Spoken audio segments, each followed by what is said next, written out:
Be a part of the best pro wrestling podcast today by supporting the Going In Raw Patreon. You can enjoy access to the live taping of the show, exclusive merchandise, and patron-only episodes, and so much more. Support Going In Raw today. Click the link in the description. This is the glorious one, Bobby Roode, and you're watching Going In Raw. Hey, friendo, Steve here. And Larson. And welcome to Going In Raw, the only pro wrestling podcast you can be listening to right here, youtube.com/Stephen Larson. And available wherever fine podcasts are. Be sure to be sure to hit that subscribe button, little notify bell next to it. and be sure to leave a rating or a review on whatever podcast app you're using to listen to this podcast. It really helps Going In Raw if you do that. Another great way to help Going In Raw is by going to our Patreon at patreon.com/Stephen Larson. I'm afraid to touch any of these buttons now. The Stream Deck, man, I hit the blank button and it went to the Rad Wrestling Scene Collection in OBS. That's weird. That shouldn't be happening. It's like a bunch of weird tech jargon right there for you non-streamers out there. But man, things are going crazy here at the Going In Raw office. We got to get that new office space, Larson. We're currently on the road to office space. It's very exciting. Anyways, at the Patreon, we have a variety of reward tiers, including the $20 reward tier. $20, one pledge. For $20, you kick in your money. At the end of the month, we send you out the Friendo Care Package. Whoops. Bunch of shit over there. Look at this. A new adventure. The Stephen Larson comic book. One that can only be found inside the pages of a comic book. Can't happen in reality. Comic book. Can't happen in You reality. get those little Stephen Larson stickers right here. And then the Going In Raw sticker. Oh, we need to send the images of those to Alto Votal. Already done. Did it last night. Nice. I'm on that. And a little signed postcard. If you just want this signed postcard, $10. Just one time. Just one time. I have a bunch. I have so many. I compiled the latest list of care packages. We added a lot of new friendos to the group. I've noticed. A lot of new patrons out there. I was pretty surprised. Like, wow. Yeah. Anyways. Now that we've been really showing off the care package. People have been upselling people. We've been upselling. Hey, you like postcard? How about a care package? You like care package? How about a t-shirt? You like stream? How about all this other stuff? Just one time. Just one time. It is one time. Hopefully you forget that you're doing it and you do it more. And then we also, you get a shout out. So a couple, like last week, I did all the January shout outs, but throughout the months, a couple fell through the cracks. So I left a Patreon post and I said, who didn't get a shout out, or who wasn't paying attention and didn't hear me do it? I'll do it again. Yeah. All right. Here's some names for you. Christian Womble, Devin Smallwood. I think it's Devin or Devon. I don't know. Devin, Mr. D. Smallwood. Jonathan Reiner, who's joining us in the Patreon chat right now. Let's see here. Deontay Soigné. Although I think I remember the name Soigné because it's very... I like that. Oh, yeah. He's asked and we have answered his questions before. Oh, okay. Well, there you go. Chris Meza. Steven, but he claims that he gets a bit sleepy when he's listening to Going In Raw. Maybe, me too. I'm here recording. You're not alone there, buddy. And I get a little sleepy. And then we have a friendo named Moist. I'm going to leave that one alone. All right. Don't touch it if it's moist. All right. Anyways, those are our patrons. Also at prowrestlingtees.com/Going In Raw. Got a bunch of great designs there. More to come. Yeah. Let's talk about Raw. Raw. I mean, it wasn't bad. There were some good matches, but at the same time, it felt, for the most part, inconsequential. Hold on a second. Hold on. So I'll say this. I mean, I'm not necessarily talking as in terms of storyline. What was the last thing we saw in the episode? Well, besides Braun power slamming everybody, which is awesome anyway. Yeah. Elias got the pin on John Cena. Oh, that was cool. Come on. I'm not saying in terms of creative stuff. I mean, it just felt like if I hadn't watched this, I don't feel like I would have missed a whole lot. You would have missed Elias picking up a pin on John Cena. That's one bit in a 3-hour show. You know, maybe I just wasn't into it. Some nights I'm just not into watching wrestling. Okay, so and that really alters my perception of the show. Because when I look back on it, there was a lot of good stuff. There were some good matches. I think here's my thing with it. There wasn't a lot of sizzle, but there was plenty of steak. I thought there was some really, really good matches. I thought there was some really cool stuff going on in the women's division, which we'll get to. Oh, that Sasha Bayley segment was really good. That was awesome. Asuka's Bayley's match was good. Like I said, there's a lot of good stuff. I guess for me, it was just a situation where I knew I was going to sit for 3 hours and watch Raw, and For whatever reason, it didn't sound like an exciting proposition. And so for that, it's 3 hours is a long show. Maybe that's all it was. Because, looking at it on paper, I'm like, oh, there's some story development. There's a good segment. That was a good match. So on paper, it looks good. But as I said, I think sometimes your enjoyment of Raw largely depends on your disposition going into it. That's definitely true. No, because here's the thing. When I look at it on paper, like it should have done a bit more for me. But I don't know. Maybe I was just tired. I don't know. Maybe it was post Super Bowl. Maybe I was just tired. I don't know. Maybe I was still riding the high of the Eagles win the Super Bowl. Because it's hard to beat that. But I don't know. When I look back on it, I'm like, holy crap. I felt like, here's the thing. It might also be our expectations have been raised by Raw because it has actually been really good lately. Like there's been a lot of really good stuff. Like tonight's SmackDown, I'll be honest with you. I was kind of looking forward more to Raw than I am SmackDown because, my God, if I see another giant image of the word Rockstar crawl across my screen. Oh, that was no good. Even though there's some good stuff going on there. Yeah. It's just going to bug the crap out of me. Me too. Like you made this joke last week where you said it feels like the entire budget for like repackaging went to Raw, yeah. Went to Raw. And so they said, hey, SmackDown, do you have a couple of interns who can help polish up your product? And they have the stupidest graphics. But otherwise, I thought Raw was really, really good. Let me bring up the notes. Yeah, looking through the notes again. Again, it might just been an instance where I just. Well, here's the thing. Also, it literally kicked off with a Bray Wyatt promo. Yeah, that's not really a good way to kick off the show because once he pops up on my screen talking, I check out. And then Roman Reigns was reading some cue cards. Yeah, because his eyes were doing this. Yeah. I was doing that. Which is a bummer. I don't want to check out when Bray Wyatt talks. I just know A, he's not going to say anything of consequence. B, he's going to lose. They really need to. I actually have an idea for Bray Wyatt for Steven Larson book Raw. All right, good. And it's actually pretty good. Good. But anyways, no, I thought. Oh, hey, look, here's my phone. I'm putting it over here. But the match itself was fine. The match was really, really good. Somebody mentioned this on Twitter. It was just sort of a throwaway comment, kind of obvious. When you know the winner of the match before it even starts, it takes the drama. The drama out. And maybe that's just what it was for me too. It's like, okay, it's set up with Bray Wyatt talking first, which immediately I've been conditioned not to care. Reigns talking, he's just not captivating on the mic when doing scripted stuff. And then you have a match, which is good.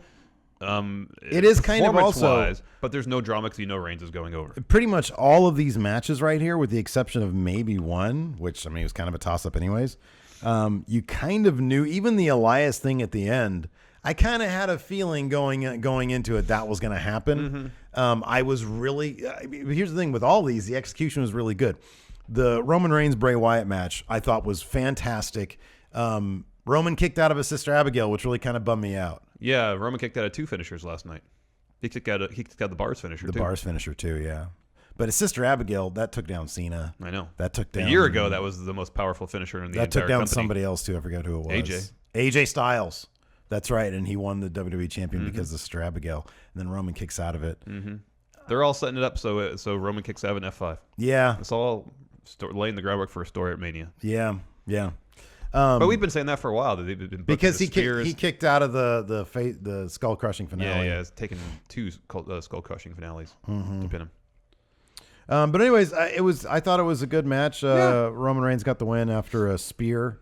Bray Wyatt, I can't say he was booked weak. He was booked relatively strong. He was hanging with Roman Reigns, except it's just the sister Abigail didn't pin Roman. Yeah. And then Woken Matt showed up after the match. He was watching the match backstage too. I know. Oh yes. Apparently he owns all the copyrights now. I saw that too. Like legitimately. I saw that. That's awesome. No, I thought it would have been cool rather than just have him backstage watching on a screen. What's that? Like have Vanguard 1 fly into the arena and hover over the ring to watch the match that way. Oh, I love that. That'd be great. And then, like after the match, he shows up on the Titantron through Vanguard 1 camera and talks to Bray. Yeah. And then he shows up. Yeah. Something like that. Get Vanguard 1 in there. They don't need. Obviously, they can't have the hologram, projection of Matt Hardy show up from Vanguard 1. That's done in post. How about this? I'll one up you. How about this? They show Matt Hardy watching the match, but it's from the Hardy compound. Yeah. And then he teleports. Yes. Into the ring. Yes. I don't know how they're going to pull that one off. But TNA, and when he was in TNA, he teleported all the time. So do that. Show Bray that he now has the power of teleportation as well. Yes. That'd be good. Because it'd be a twist on somebody watching the TV in the background. Like they did that with Sasha Banks. She wasn't watching a TV. She was watching an iPad at a weird angle. Yeah. You know? She was studying her match that she had last week, not watching a match as it was happening. Right, exactly. But she was doing it like this. Like leaning on the couch. Because I know whenever I watch TV, I put my iPad like this and I go like this. And then you have to turn your body 90 degrees to watch that. I know. Anyways, decent match. Building some heat for this Matt Hardy, Bray Wyatt thing. Hopefully they do a Hardy compound final deletion type thing at Mania. Yeah. Next, Jason Jordan and Seth Rollins backstage. Seth goes up to Jason Jordan. It's like, hey, if you're not, I know your neck's hurt, your shoulders hurt, you got injuries all over the place. If you're not 100%, tell me now so we can take appropriate measures before our tag title match tonight. Jason Jordan assures Seth, I'm good, man. 100% healthy. I'm good. So, and then they said, and Seth said, because this isn't about you or me, it's about team. Team. And Jason Jordan smiled. So they're on the same page, Larson. Good to know. Well, at that moment, they awesome. were. Next, it's supposed to be Finn Balor versus Dash Wilder, but the Revival come out and say, we're tag team specialists. How about we make this a tag match? So, of course, Balor was joined to the ring by Balor Club, Gallows and Anderson. They talked amongst themselves and decided that Carl Anderson would be Finn Balor's partner for the night. Tag match now. Balor Anderson versus the Revival. You know, obviously I would prefer Balor Club to do their entrance like from, you know, in unison. Together. However, I do appreciate that when they're in the ring, they are in unison because they throw up the two sweets. As he raises his arms, yes, I know. It's pretty great. They've been doing that for a while, yeah. No, I know. I really like it. Yeah, it's good. It's fun. So, yeah, anyways, Finn Balor chooses Machine Gun. Yeah. Show me Rainmaker. Yes.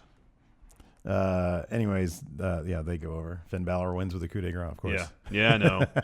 Pitch Dawson after coup de grace. Kind of a bummer. Yeah. Not a bummer. I mean, the Revival seems like every time they've come back, they've gotten a win, they take a loss. It's Finn Balor, man. No, I know. Finn Balor, as singles competitor, comes out on top over tag team specialists. I get that. And how much fun does Finn Balor look like he's having? Tons. Just in his body language alone. I still feel like they have so much potential to do something with Balor Club, and they're kind of still just spinning their wheels with it. Oh, they'll probably spin their wheels for a very long time. However, if he goes after, let's see, who did? Oh yeah, the Miz is in the chamber match. Yeah. But I'm guessing Finn will be as hopefully, well. Yeah, hopefully. I mean, it's natural. You got the Miz Taraj and you got Balor Club. Mm-hmm. You know, it makes all the sense in the world for Finn to go after Miz come Mania. Yep. And like I said, I think him having the Intercontinental strap, he's always, that sort of puts you at perpetual contendership for the next title up.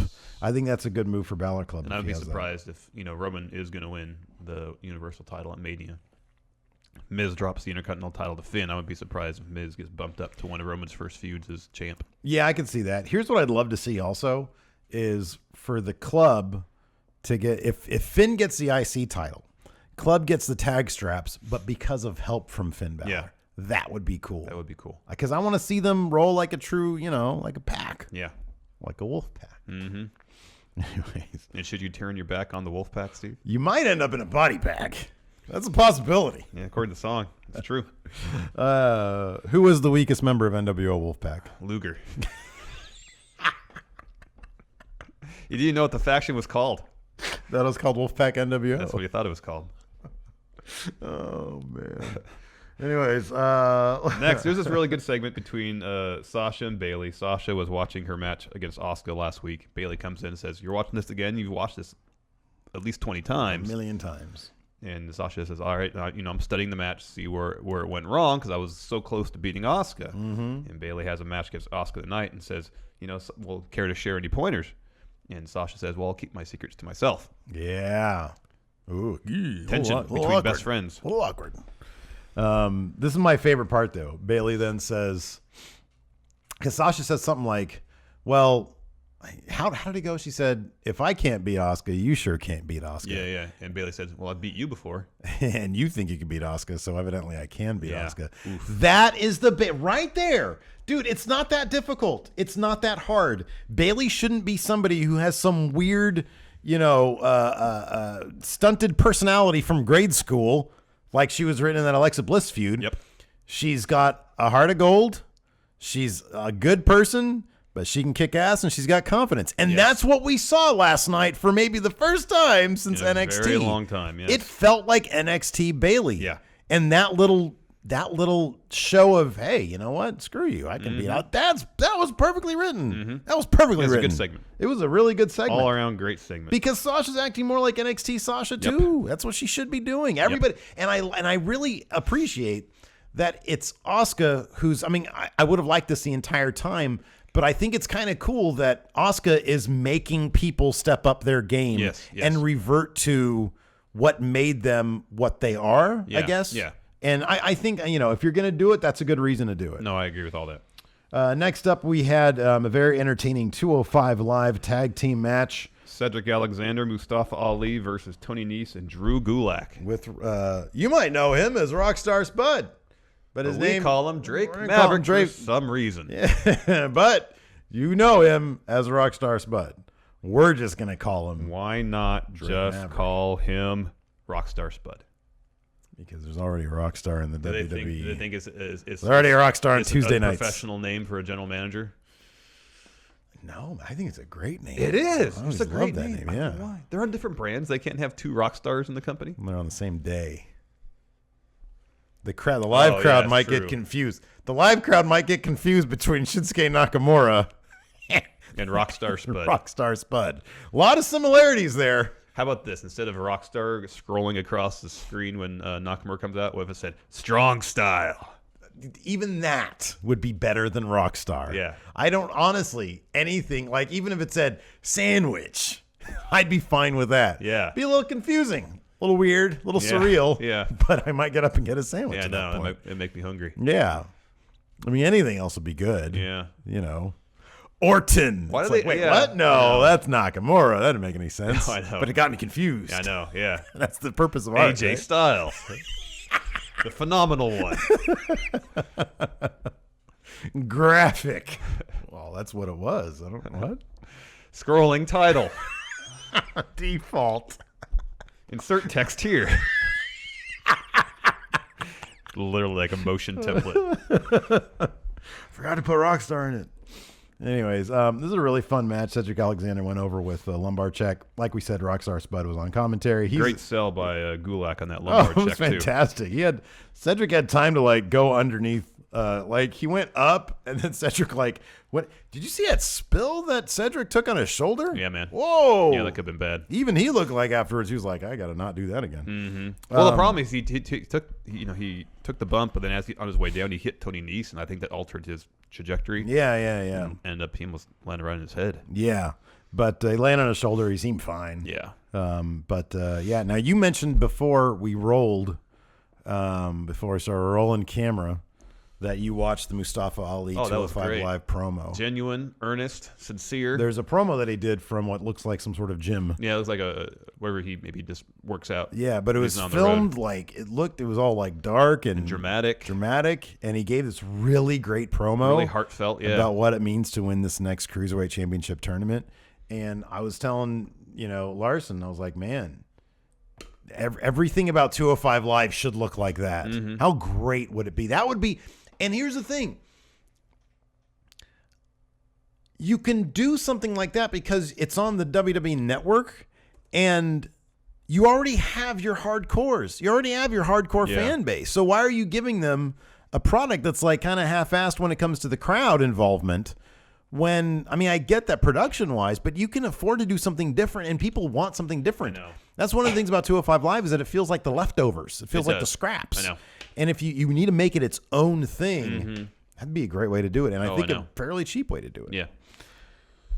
Let's see here. Next up, Kurt Angle came out. He woke up from his nap. Yeah, to announce the participants in the Women's Elimination Chamber match. Yeah, he seemed a little sleepy. A little sleepy, man. So, of course, Alexa Bliss is in the match. She's the champion. Yes. Bayley. Uh-huh. Mandy Rose. Mm-hmm. Mickey James. Sonya Deville. And Sasha Banks. And he says notably absent is Nia Jax. Yeah. But they're giving Nia Jax a match against Asuka at Elimination Chamber. And if she wins, then she'll be inserted into the Raw Women's title match at Mania against Asuka. And whoever walks out of Elimination Chamber is champion. Mm-hmm. Yeah. I like this move. I think it's good. Asuka needs something to do at Elimination Chamber. Yeah. So why not put her in a match? And I like that they're sort of making Nia Jax, they're giving her, I guess, the credit that she really kind of deserves. It's like, well, you're not being in the chamber, but if you can win this match, which you're not going to, You get to move on to Mania. I like it. I think it's good. And then Alexa Bliss came to the ring and started airing some grievances with Kurt Angle, saying, Festivus for Alexa Bliss. Brock Lesnar doesn't have to show up, doesn't defend his title every pay-per-view. Why do I? She said, "You're being sexist." I liked it. I thought it was great. I thought it was pretty good. At first, like when she started to go down that road, I was like, is WWE ready to really start going down this road of like, sexism and stuff like that? But I thought it was actually really effective. Yeah, it was really well done. Yeah, I thought it was good. Kurt Angle actually sold it really well because when Alexa started that path, he seemed completely surprised. Yeah, he did. Completely taken aback. And he was like, "Oh God, I feel kind of awkward right now." But and again, somebody pointed this out. She was a heel making pretty good points. Yep. So I thought it was good. Oh, it was great. But anyways, then we had what do we have next? The John Cena iPhone promo. He just walked forward and backwards a couple times. That's what I noticed. Yeah, I know. That's all I noticed, and he couldn't keep the camera very still. No. But I'm sure this is just a regular John Cena. He said he was going down the checklist of things he had to do. He had to beat He said, both. First, I had to beat Finn Balor last week. Check. This week, I have to win. So Against evil Eddie Van Halen? Is that what he said? Something and, like that? And man who destroys everything. Yeah. And he says, "Oh, I got this," and just walks away. So apparently she just said, "Lol, Cena wins." I wish WWE films would do a John Cena cartoon, like an animated movie. Yeah, I know. Wouldn't that be kind of fun? That'd be good. John Cena animated movie? That'd be fun. Anyways. Next up, we had Bayley versus Asuka. I thought this was a fantastic this is really match. good. This is a really good match. Wasn't as good as their NXT matches, but I thought this is really, really good. It was the Bayley that I really wanted to see. And then she eventually tapped out. Bayley did to the cross arm breaker. Yeah. She almost got a pin on an Asuka lock attempt. She reversed it. Asuka's shoulders were down. They really made a point of after the match showing the replay to make sure that Asuka kicked out before the 3 count. Here's my thing. So up until this point, I had always said that Charlotte should be the one to break Asuka's streak. They should have a really, really great series. If Bayley is booked properly, which up to this point has been a massive question mark, and it has been a big no, actually. Yes. If she's booked properly, that could be huge. Yeah. Bayley getting her for the first win on Asuka could be much bigger. And I love that they had Asuka shake Bayley's hand at the end, because somebody posted like I saw that on Twitter. Yeah, the Photoshop thing of like the first NXT match they had. I forget what Asuka did. She basically ignored her. She ignored her. The second one, she helped Bayley up after she beat her. Yeah. And then this time, she shook her hands. I think that's a good callback. NXT all of a sudden is canon now. So I thought that was cool. Next up, there was a Thebar promo from apparently the arena before the match started. Yeah, they were just chilling out in the seats. Yeah, they look like they were good buddies. Yeah, no. Yeah. After that, The Miz versus Apollo Crews, another Elimination Chamber qualifier. I don't know what they told Apollo Crews. Start wrestling like you can do. Because the last 2 weeks, he has been outstanding. I know, it's been fantastic. Absolutely outstanding. Not just in terms of the pace of his matches, which is a lot quicker, but his performance in terms of selling in the ring. Like there's he went for a pinfall on The Miz. Good close-up on him. The reaction of what else do I have to do to pin this guy? Great storytelling. Yeah. It was a fun match. Yeah, no, it was fantastic. Again, like I said, this whole episode had some really good stuff. I agree completely. I really hope maybe it was him taking some initiative and saying, hey, you know what? I feel stifled by what you guys want me to do. Can I just go out there and let it all hang out? Wrestle like I know how to wrestle. Exactly. And maybe they said, yeah, go get him. Yeah, because the pace the last 2 weeks with Apollo Crews has been fantastic. It seems like when he was kind of forced to work a slower WWE pace, it really set him back in terms of showcasing what he can do. I wonder if some of that, if any of that might have been getting the call up so early. And when you're the new person, it might be difficult for you to say, hey, I'm working with, let's say one of his early matches was, I don't know, with the Miz. Who was one of his first He's feuded on and off with the Miz. Well, yeah, that was one of his first feuds. What if he said, hey, you know what? What if he was a bit too sheepish and just let the Miz say, this is what we're going to do? Could be. And Apollo was like, okay, I'll just sort of fall in line with that because he's the veteran. Maybe but that even was though the back case. to his days in NXT, I don't remember him working this kind of pace. But then again, he was in programs with Baron Corbin. Granted, we know he's not like...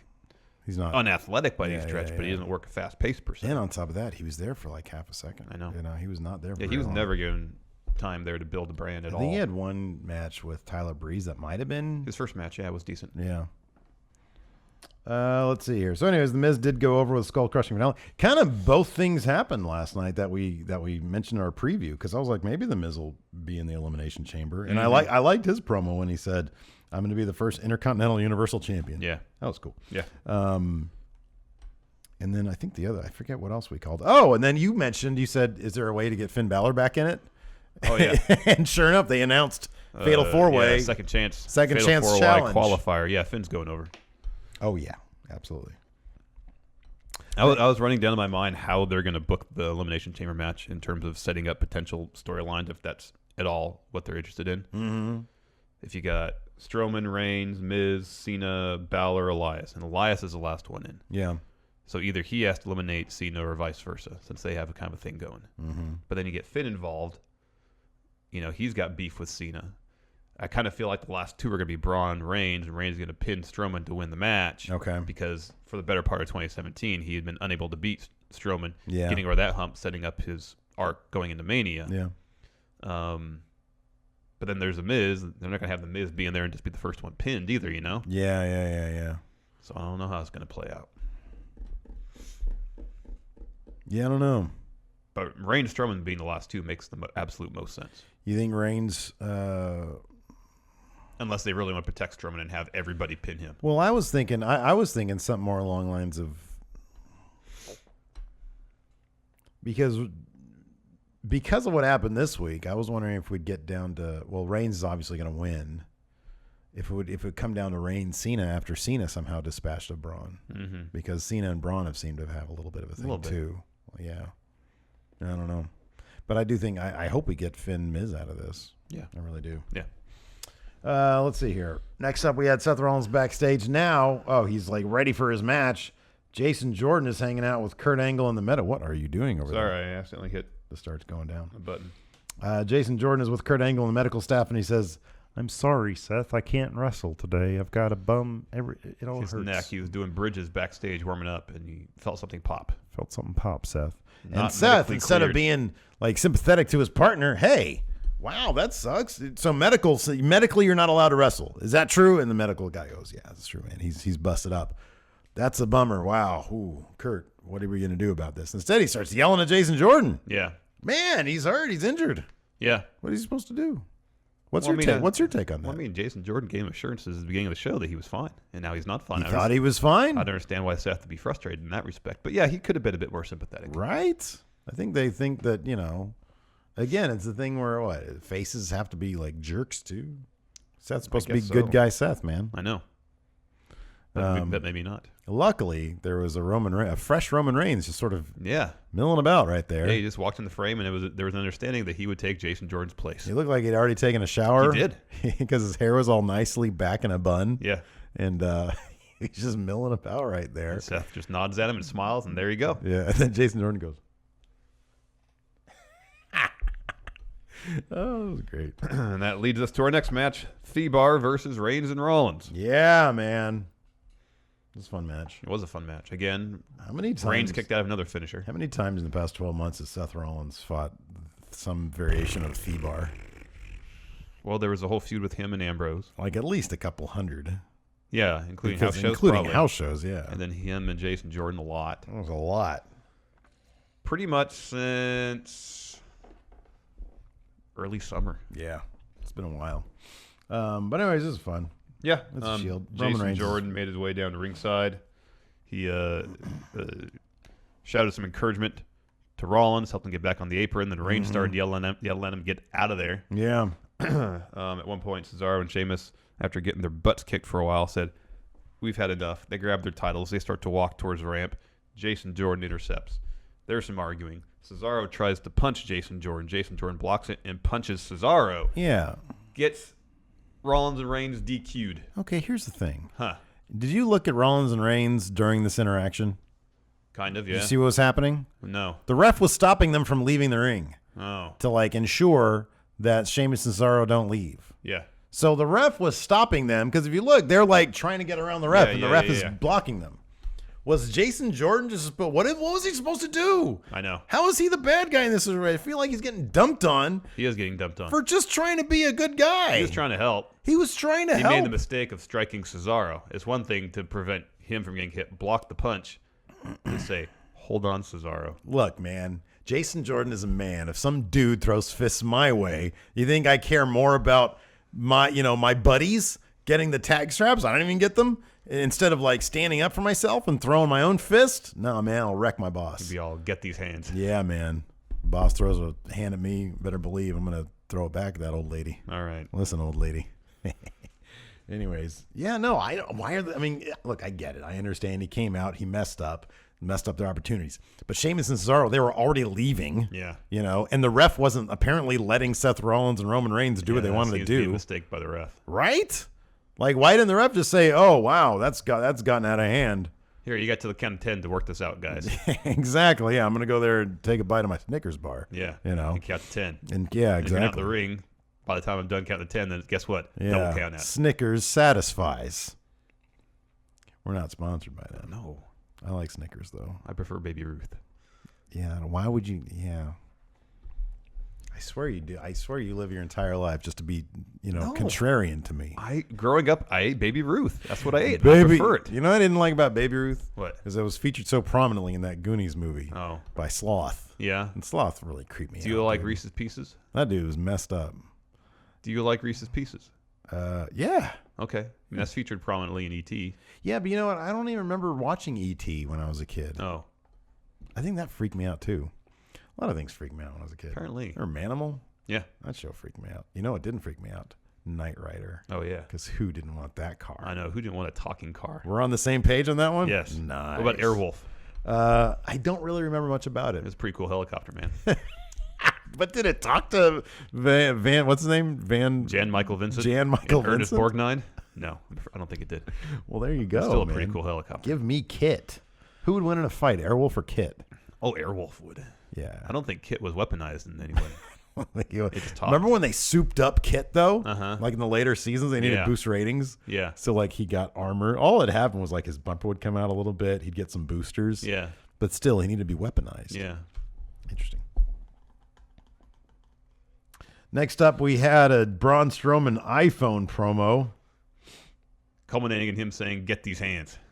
I wish that when Braun Strowman would do an iPhone promo, he would fiddle with his iPhone a little bit more. Because he's like a monster, right? He should be a bit on the dull side, on the dullard side. Oh, you mean not know how to handle his technology? Well, he's also has huge hands. Yeah. That stuff's like my dad has messed up old postman hands. And like he can hardly operate his. I can't imagine Braun Strowman. That's what I like about Braun is he's a monster, but there's more to him than just that. Yeah. Well, that's what I love about Lars Sullivan over there in NXT.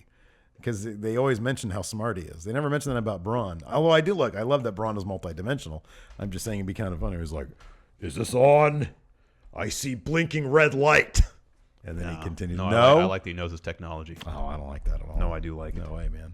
I don't see him on a laptop. Sure, why not? Next up, we had this was very tense backstage. Jason Jordan, Rollins Arguing. Kurt Angle gets in between them. Seth Rollins more or less says, I wish I'd hurt you myself. Yeah. And then Kurt yells at Jason, go home. Get out of here. Come back when you're medically cleared. You're out of here. Oh, you're the ref. Yeah. But yeah, he got sent home. I wonder if it's going to be for like a year, like everybody says. Well, that's if he needs neck surgery. But then again, his wife called it fake news. Well, we'll see about that, man. You can't just look. I know fake news is like the popular term now, but you can't just throw that out anytime you want willy-nilly. If something's true, it can't be labeled fake news. Next up, Nia Jax versus Enhancement Talent. I didn't get her name. Neither did I. I don't know if they said it. So I read a thing twice. I think Matthew from Botchamania tweeted out something that there was a rumor that girl's only 17 years old. And I have no idea if that's true or not. I just Vanessa Floyd. That's what WWE.com says. There you go. Let's see here. He said this is from Matthew Botchamania, someone on Reddit is claiming Vanessa Floyd was 17. But then he reminds us all that Jeff Hardy lost to Razor Ramon when he was 16. So, yeah, I don't know. Who knows? It's Reddit, dude. I mean, Who knows? Who knows? But Nia Jax picked up the win. Mm-hmm. Dominant fashion. Yeah, man. She destroyed culminating that girl. with a leg drop. Mm-hmm. And then she yelled at the ref. What'd she say? Count it. She said, "Count it, ref." Oh, that leg drop was great. Yeah, man. Yeah. And then she gave an interview afterwards. In which she said, "I'm the man." No, she just said, "Asuka, I'm going to beat you," or something. I don't know. Let's see here. Next, we had Sonya Deville versus Mickie James. This match was surprising, I think, on 2 counts. One, like Mickie was like matching Sonya Deville's striking. Yeah, that was cool. Which is surprising because Sonya Deville is supposed to be the MMA That's her thing. fighter. Yeah. And then Mickie ended up winning with a roll-up. Yeah. It's kind of surprising. And then even more surprising, Alexa Bliss came out to help Mickie James as she was getting beat down by Absolution. Yeah. I wonder how long that whole Absolution page thing is going to be going on. I don't know. I mean, at some point, you got to figure she's going out there and she's like, if I can't wrestle, what's the point? They're not going to let me do this, are they? You know what I mean? Yeah. Bummer. Next. Oh, man. Look at it. Look, in the main event slot, Elias. Oh, that was great. He came out, dropped an awesome promo. Saying he usually flies over towns like Des Moines. Doesn't even give him a thought. Yep. Exactly. Now he just keeps on thinking about how he can get out of there. Yep. Oh, I loved it. The crowd loves it too. Let me ask you something. When he starts doing his songs, do you think those boos are piped in or real? Oh, I don't know. I think he elicits enough of a response. I think it's such a mixed response. Well, I think it's people like to participate in the show and they know. Right. Yeah. You know, when he says "walk with Elias," they want to say that too. Yeah. But they also know that when he starts singing, they want to boo him. Yeah. No, I think you're right. That's part of it. I don't think anything. I'll put it this way. I don't think anything with Elias is piped in, and that's why he's getting such a great spot. We mentioned this. Did we mention this on the show yesterday, or was it just in private? When we heard, which I had never heard before. I'm surprised there wasn't a bigger thing about it. Triple H did an interview with CBS Sports. Yeah, talking about Elias. Where he said the question was, are there some talents in NXT which just simply work better in NXT, and then when you bring them up, it doesn't work so well? And he said, there's plenty of people in NXT who can have great success there and then go on to have success in the mid card.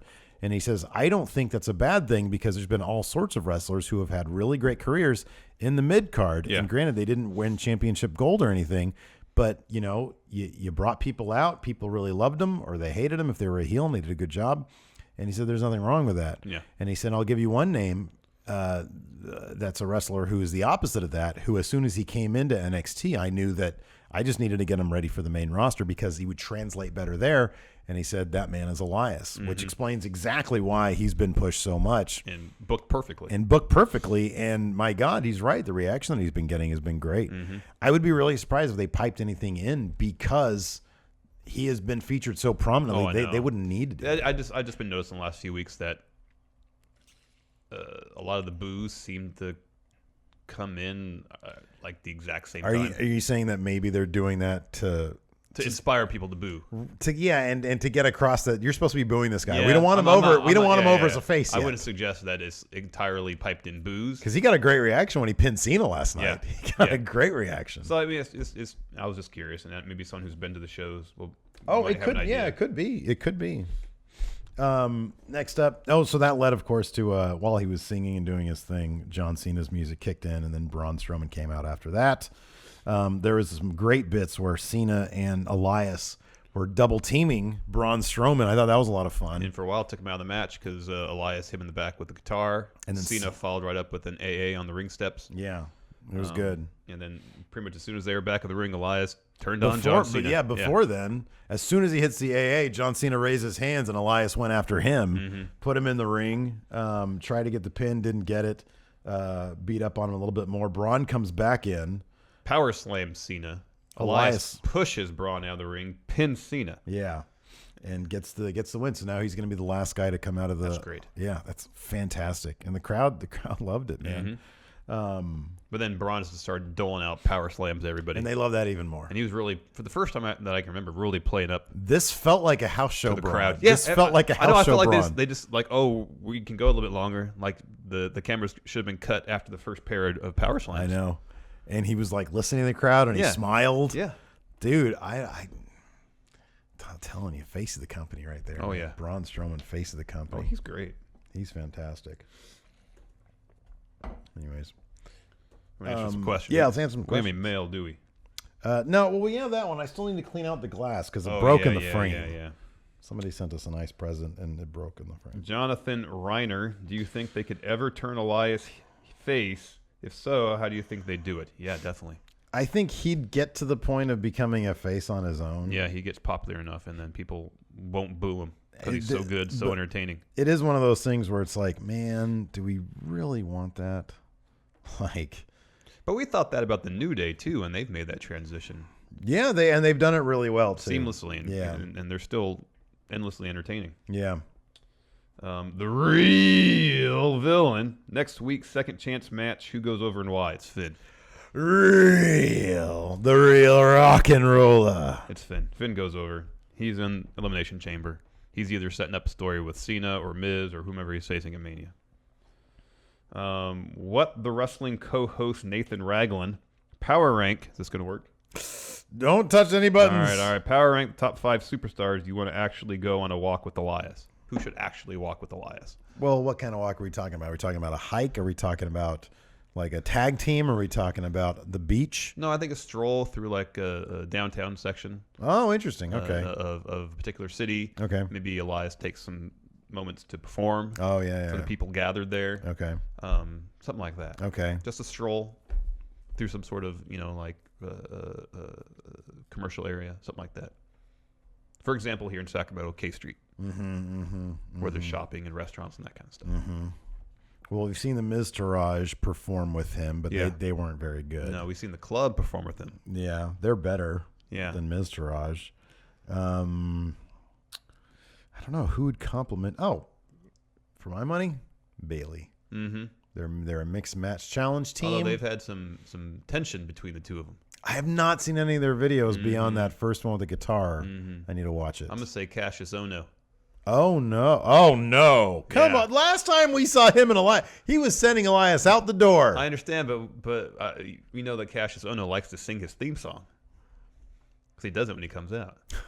That's true, but I want to protect Elias. I love Elias and I love Cassius Ohno. They're just walking around, maybe singing a song or two, man. Oh, I don't think they do. I don't think Cassius Ohno wants anything to do with walking around Elias. All right, it feels like Cassius Ohno would be like a really cool guy just to hang out Give with. him one of those devastating elbows they gave him in 2K18. There's no physicality, just walking around, man. AO Worm wants to know, does the WWE need big factions like New Japan? If so, name a faction, all its members. Balor Club becomes a six-person faction. He said in an interview recently that if he were, I think this might have been before Balor Club actually got back together. I just saw something on about it today. That he'd want Gallows and Anderson, of course, but also Authors of Pain. Oh, because man. He said, who would mess with me if it was all of us? Nobody. That's great. Okay, and then what superstar from the women's division? I mean, it's Nia Jax. All the videos of her hanging out with the club on social media, making fun of Mike Roman, calling him a nerd, are so charming. Yeah. Good she pick. looks like she has a good time with those guys. Unretired Dwayne Nix. If the rumors of Jason Jordan's neck being a serious injury... Well, it's been a while since we've heard his name, I right? know. He's unretired now. All right. Who do you guys see Seth Rollins facing at Mania? I was thinking about this last night, too. What did we used to... Oh, he used to be the European champion. Yeah. 30-time European champion. maybe 30-time. 4. No. Boy, that's... Officially recognized. Isn't that crazy that, we've been doing this so long? 30-time European champion. That, that's a throwback for us now? No. Wow. Anyways. Maybe a year ago. Yeah. Seth Rollins, who's he going to face at Mania? No Dean. No Jason Jordan. Boy, that's a tough one, man. That's a tough one for him. That's going to be a bummer, too. Your two potential Mania foes, reportedly. Both going down with injury. I'd hate to say Samoa Joe, but I know. It seems like maybe Samoa Joe. God, I don't know. Because Joe, I think I read it might be scheduled to come back mid-March, a couple weeks before Mania. Yeah. I mean, and that I guess could make sense. Seth could go after him for injuring Dean, maybe. Yeah. I mean, Dean should be back in some capacity by Mania, I think. You'd right? think so. And they said 9 months, but that seemed. Oh yeah. An inflated estimate. Yeah. So who knows? Yeah, probably Samoa Joe. Oh, this is a good question and a good answer. I don't have a better one. Braun's grappling hook. What superstar would you like to see talk to the audience, break the fourth wall, like Ferris Bueller or Deadpool? I think Heath Slater would be hilarious doing it. I actually really like that. Yeah, that'd be good. I think that'd be good. But otherwise, John Cena. Suds, is Elias the best handled NXT call-up ever? I don't know about ever. So we've got Samoa Joe, bronze grappling hook response here. Samoa Joe, Kevin Owens, Sasha Banks, Becky Lynch, Charlotte, Paige, Asuka, Big E, Xavier Woods, Roman Reigns, Seth Rollins, Dean Ambrose. I would take Roman Reigns out of that. Yeah, Finn Balor I would maybe toss in there because he won the Universal title right away but got hurt. I don't know if Elias is the best handled ever, but within the last year, yeah. Yeah, I agree with that in like the latest crop. Yeah. I mean, you got to say, would you say Asuka so far? I mean, they're treating her win streak like a big deal. Mm-hmm. Maybe the jury is still out a little bit. Well, there was that kind of, they didn't really handle it correctly right away, the whole thing with Emma. I don't know, man. Elias is up there because remember how they debuted him just milling about in the background? Perfect. His from the get-go, they booked him perfectly. I mean, look, it all depends on what you think your goal is with this person. It's like there are some guys like Finn Balor, they correctly immediately push him to Universal Champion. And yeah, since he's been out of injury, it hasn't been all that great. But it also hasn't been terribly bad. We've always got the impression that they think of him in a certain big-time way. We just have other priorities. We saw a show close with Triple H raising Finn Balor's arm as if to say, he is my guy. I don't think there's any ambiguity to that image whatsoever. Exactly. At least Triple H really likes Finn Balor. Yeah. Let's see here.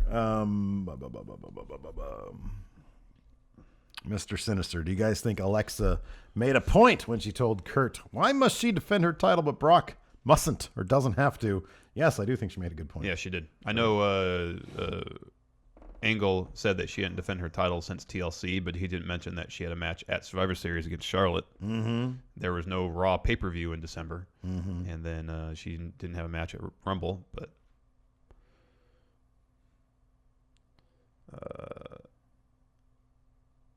the Nightcrawler. Hey, Steven Larson. Power rank the top 5 characters in WWE. I don't necessarily mean characters like Kane or Bray.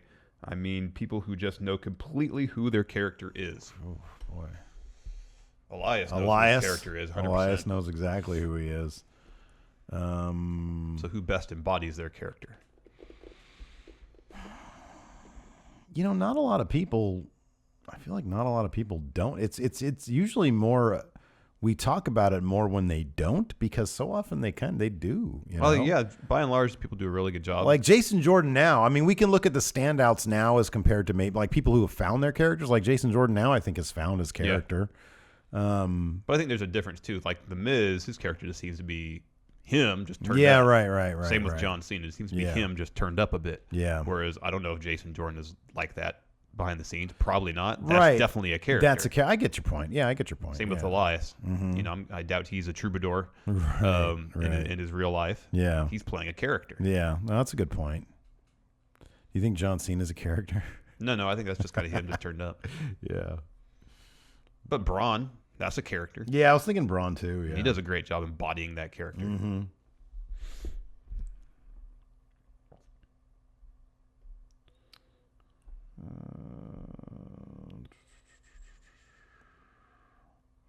Kind of answered that one already.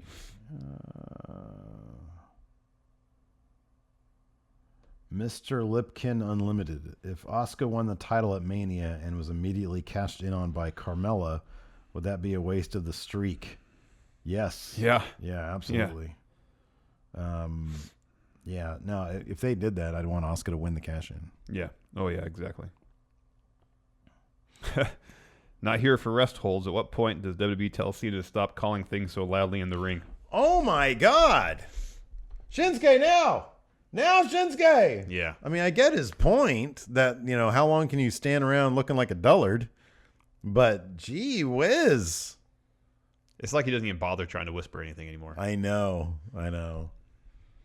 We've been to indie shows where we see, granted we're, 10 feet from the ring and we see people call spots, but they make every effort to... They're pretty clever about it. To not be shouting at each other. Dong Diggler. I feel like Cena's actually trying to get to the back row in the upper deck with him calling spots. He wants everybody to hear him. I know. Which Balor should face Cena at WrestleMania? Well, he's Mania. It's gonna be Demon Balor. It's got to be Demon Balor, but like I kind of feel like with this whole Club Balor going on right now, That Man Balor might be the better choice. Man Balor's just cool. But Balor did do Demon Balor. I hope that in New Japan. Here's my thing, and I know it's not going to happen, but let's see a Balor Club version of the Demon instead of all the silly things. Just have him come out with like some. It's the same thing with Asuka. I've seen Asuka from before NXT with like some really cool looking face paint. Like have her do that at Mania. That'd be cool. Similarly, like Balor, have him do like because he did like I think he did like a Venom type thing before. Yeah. Oh, he's done a lot of things. He did Freddy Krueger. He did a bunch of things. Like that, I don't want Freddy Krueger though. No, I don't want that. But I'm saying. Yeah. He did a Joker thing. Like what too, if he I think. does? What's the dude from It? Pennywise. Pennywise. I don't want to see that. No. That'd be goofy. And I don't think he could in WWE. Yeah, he probably couldn't. But it's something that just looked cool because I'm not. It's funny. You've come around with me on Finn Balor, but I've come around on you with the Demon Balor. Yeah, I'm not into it. It seems so shallow. Yeah. I know they tried to create some mythology around it, but I don't know. It doesn't seem terribly convincing. Yeah, man. I don't know. Let's see here. Tim Morris, concerning Roman's spear is awful. What do you think should be his finisher? He used to do that Razor's Edge powerbomb thing. Mm-hmm. That's pretty cool. Yeah. Razor's Edge is a really hard move to pull off. Roman's Edge. Yeah. Roman's Edge. Do that. No, I agree with that. I like that. Oops.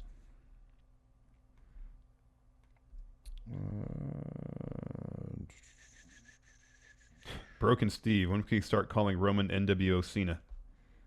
Oh, I think like a year ago.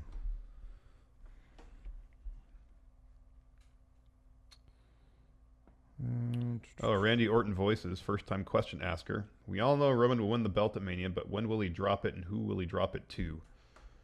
My gut tells me they're going to give him a really long run with it, but I would like, if they really want to develop Roman's character, then he can't just hold the belt the entire year and never lose.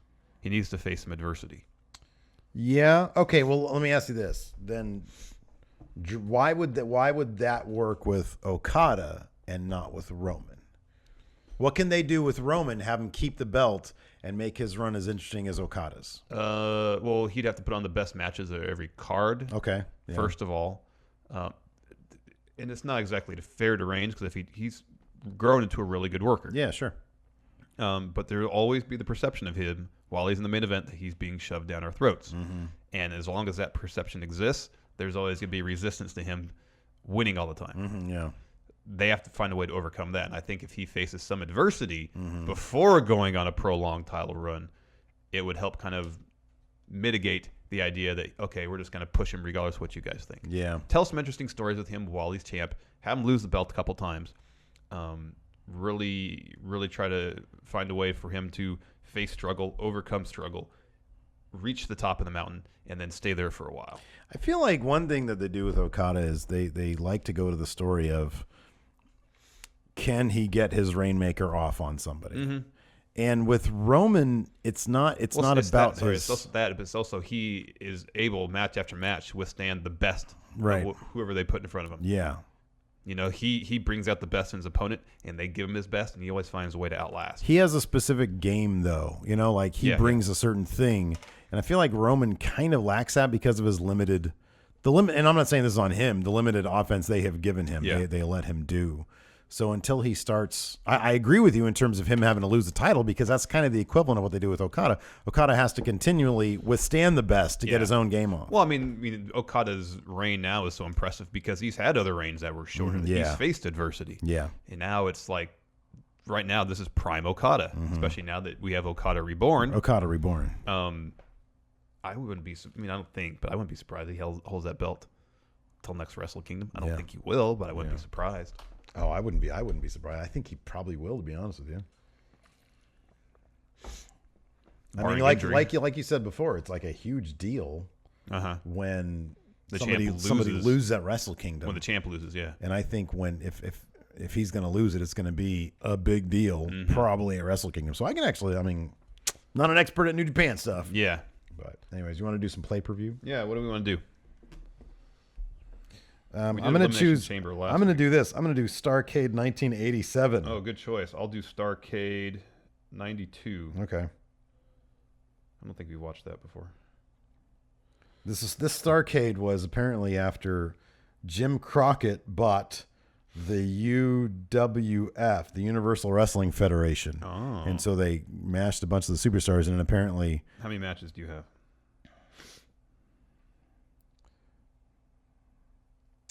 I have 7. Okay, there's 10 on here. Oh, shit. Okay. Here, let me try 93. I'll try a different year. You said you have 7? Yes. Yes, Karen. Okada, Long Pants Okada is Prime Okada, yeah, a.k.a. Okada Reborn. Yeah, long pants Okada. Because it's long pants mixed with blonde hair as opposed to gray or silver hair. Why are there no results on here? That's weird. All right, let me try it. I'll try 91 instead. Which one? What year are you doing? 87. Okay, I'll try 91. Results. Well, there's still 10 matches. There's 11 matches. Whatever. I'll do this. You said you have 7? Yes. Okay, I'll just be picky. Okay, first up. It's a tag team match pitting the Freebirds, Jimmy Garvin and Michael Hayes, and Sting, who I guess was an honorary Freebird. Interesting. And they took on Eddie Gilbert, Larry Zbyszko, and Rick Steiner. I'll say the team with Sting. It actually ended in a time limit draw. Oh, darn. Well, that's a bummer. Yeah, it's kind of a bummer. I always feel bad when it's a time limit draw. Nobody wins. Nobody wins. Hold on one second. Okay. And a lethal lottery tag match saw, excuse me, Brian Pillman and Too Cold Scorpio take on the Great Muta and Barry Windham. What's this pay-per-view again? Starrcade 92. 92.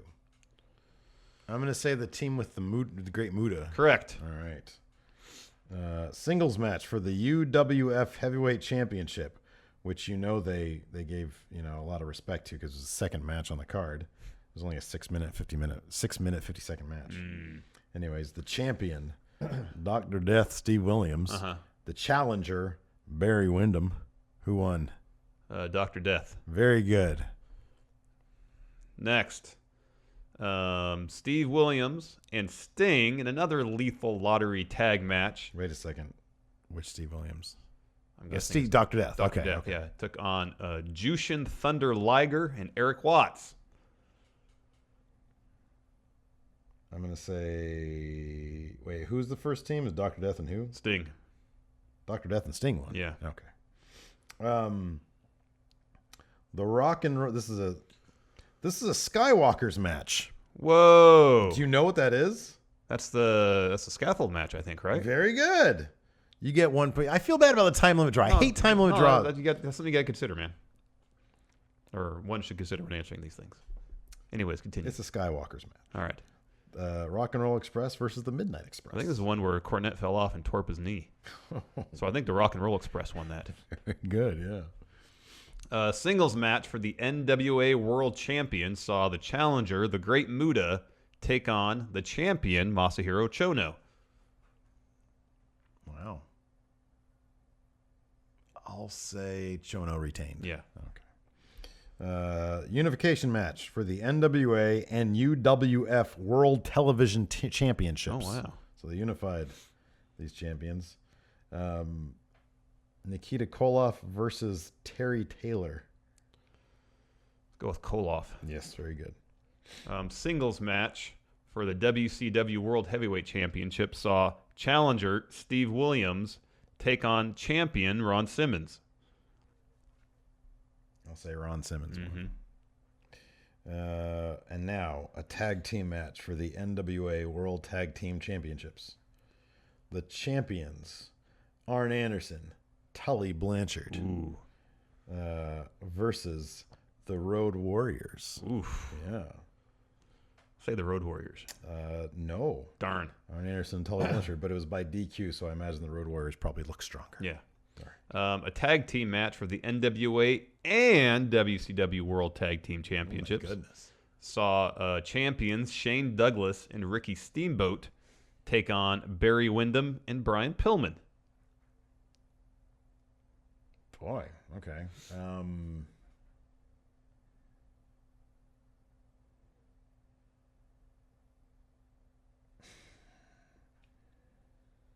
I'll say Douglas and wait, who? Douglas and who? Steamboat. Steamboat. I'll say they kept him. Yeah. They won. Okay. Not a whole lot of title changes in this card. Next up, in a steel cage match for the NWA United States Heavyweight Championship, the champion Lex Luger, the challenger the Road. Oh, Luger. No, Dusty Ooh, Rhodes. interesting. Won, yeah. A singles match, the tournament final of the King of Cable tournament. Yes, that's Saw the best. Vader Ooh. versus Sting. Oh wow. This is 92. I'll say Sting went over. Yeah. Okay. I'm at 6. And then finally, in a steel cage for the NWA World Heavyweight Championship, Ric Flair versus who? Ric Flair versus the champion Ron Garvin. Oh, Flair got that one. Very good. Yes. Main event, Battle Bowl 2. Who won? Competitors were the Great Muta, Okay. Dustin Rhodes, Van Hammer, Nice. Vader, Nice. Sting, Barry Windham, Steve Williams, and Dan Spivey. Oh wow. What a great crop of competitors. 92. I'll say Sting won. Great Muta. Dang it. You got 6? I got 6. How many did you get? 4. 4. Well, you can have 5 because No. you didn't. I hate that. But here's the thing. Not only did you get swerved with a time limit draw, you also knew that Jim Cornette fell from the Skywalker's match and busted his knee. I think those two things were the point. I think they probably all agree with that. We're out of time. Let's get some music. Hilton, thank you very much. Oh, that worked. Yeah, until next time. We'll talk to you guys later. Goodbye.